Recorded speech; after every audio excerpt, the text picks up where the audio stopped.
Temper సీన్లో next scene చెబుతున్నాను. అంటే టెంపర్ టూలో నెక్స్ట్ సీన్ చెబుతున్నాను. నెక్స్ట్ సీన్ చెప్తున్నాను. సీన్ వచ్చేసి ముంబైలోని బీచ్, మెరీనా బీచ్ అనే అక్కడ సంథింగ్ ఆ బీచ్ ఉంటుంది కదండి. అక్కడ ఎన్టీఆర్ గారు, దయా గారు ఉండేది అక్కడే కాబట్టి ఆ బీచ్లో వచ్చేసి ఈవినింగ్ పూట అండి. ఎన్టీఆర్ గారు ఇయర్ ఫోన్స్ పెట్టుకొని వాల్ మీద జనతా గ్యారేజ్లో డ్యాన్స్ చేస్తారు కదండి. ఆ వాల్ మీద కూర్చొని వాల్ మీద కూర్చొని ఉంటాడు. ఉన్న టైంలో అందరిని చూస్తూ ఉంటాడు. చూస్తూ ఉంటే సడన్గా హీరోయిన్ సంథింగ్, నేను అనుకున్నది రష్మిక గారినండి. రష్మిక మందన అతని ఫ్రెండ్తో కలిసి నడిచి వెళ్తూ ఉంటుంది. అప్పుడు అతను ఇయర్ ఫోన్స్, అతనికి టెంపర్ వన్లో సిస్టమ్ అనే అంటే మ్యూజిక్ ఇష్టం అండి. మ్యూజిక్ అంటే బాగా ఇష్టం అండి. ఆ మ్యూజిక్ ఇష్టం వల్ల దాంట్లో ఏం జరిగిందంటే అండి, ఆ చెవిలో ఇయర్ ఫోన్స్ పెట్టుకొని వింటా ఉంటుండగానే అప్పుడు అతని ఆ సిస్టమ్ దాంట్లో ఒక మ్యూజిక్ అతనికి బాగా ఫ్లో అవుతూ ఉంటుంది. ఆ మ్యూజిక్ ఏంటంటే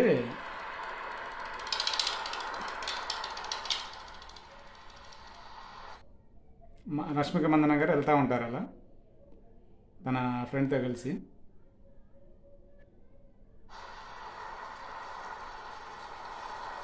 పక్క నుంచి రాసుకుంటే ఏ అంటాడు. అంటే ఏందా ఈ సౌండ్కి అర్థం ఏంటంటే మ్యూజిక్ రాసుకుంటే సైడ్కి అలా చూస్తాడండి ఆ మ్యూజిక్ వచ్చినప్పుడు.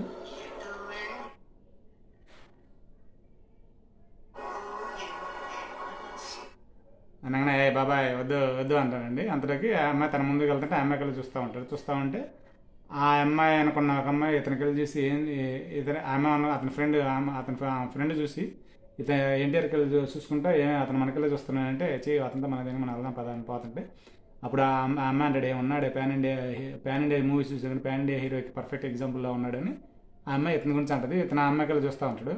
ఏమంటే మళ్ళీ ఇలా మ్యూజిక్ వచ్చిందండి. మళ్ళీ మ్యూజిక్ వస్తుంటుందండి. ఆ మ్యూజిక్ వెళ్ళగానే అమ్మాయి కలిసి చూస్తూ ఉంటాడు. ఆమె కూడా రష్మిక మందన్న కూడా అమ్మాయి మన ఎన్టీఆర్ గారికి వెళ్ళి చూస్తూ ఉంటే ఈ పాట బాబాయ్ బాబాయ్ ఏమైనా బాబాయ్ ఆ రోజుల్లో కూడా మ్యూజిక్ సిస్టమ్ మామూలుగా లేదు బాబాయ్, ఇది సూపర్గా ఉందనే లెక్కలో అనే విధంగా మాట్లాడతాడు. మాట్లాడిన తర్వాత ఎమ్మంటనే వాళ్ళ ఆవిడ గుర్తొస్తుంది. అంటే టెంపర్ వన్ శాన్వి గుర్తొచ్చింది. నువ్వు శాన్వి అని ఎమ్మన్నా ఫోన్ చేస్తారు. ఫోన్ చేస్తే హలో శాన్వి అని అటు నుంచి ఆమె లిఫ్ట్ చేసిద్ది. హాయ్ అంటది. శాన్వి నేనంటే ఆగుదయ్యా ఇక్కడ కుక్కల క్రాసింగ్ వచ్చినాయి వాటికి. ఈ పాపం ఒక్కొక్క జిన్ని ఒక నెల నుంచి ఇక్కడ ఒక్కొక్క జెన్నీ అని ఒక్కొక్క నెల నుంచి ఫీడింగ్కి వెళ్ళలేదంట అని అంటా ఉంటుంది.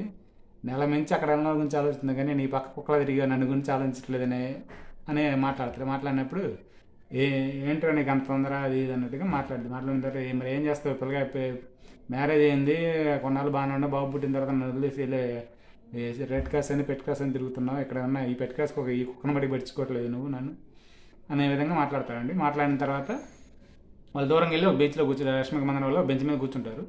బెంచ్ మీద కూర్చున్నప్పుడు వీళ్ళు అతనికి వెళ్ళి చూస్తా ఇటు మాట్లాడుతూ మాట్లాడుతున్నప్పుడు చివరికి ఆ అమ్మాయి అంటే రష్మి నేను వచ్చిందాక నువ్వు నేను నాకు ముందు ఇదే ముఖ్యం, నువ్వు జాగ్రత్తగా ఉండు, ఎట్టైనా నేను వచ్చిందాక నువ్వు ఇలానే ఉండండి అని అంటది.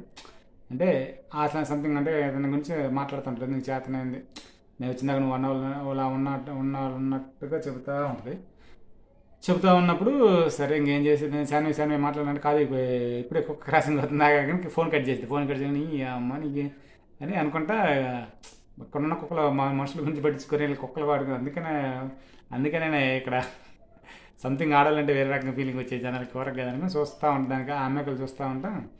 సరే నీ అమ్మ చెబితే ఇది రాదు, వేరే సిస్టమ్కి వెళ్దామంటే మనకి పద్ధతి కాదు, ఏం చేయాలో అర్థం కావట్లేదని అప్పుడు పాట పెట్టుకుంటానండి.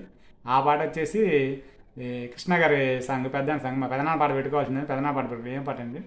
నేనొక ప్రేమ పిపాసిని నీ ఒక పెట్రాస్వాసివి నా దాహం తీరనిది నీ హృదయం కదలనిదని మైండ్ లోపల అంటే ఇన్నర్ ఫీలింగ్లో ఆ పాట పాడుకుంటా అమ్మాయికలు చూస్తా పెదనాన్న నువ్వు కూడా కరెక్టే నాన్న, అప్పట్లో మీరు ఎంతైనా మీరు మా గురువుల టైపు నాన్న అనుకుంటా ఆ అమ్మాయికలు చూస్తున్నాగా అక్కడేం జరిగిందంటే ముందు ఒక పెద్ద అంటే బిజినెస్ మ్యాగ్నెట్ అలా అతను ఆ ఫ్యామిలీతో వాకింగ్లో నడుచుకుంటూ వస్తుంటాడు.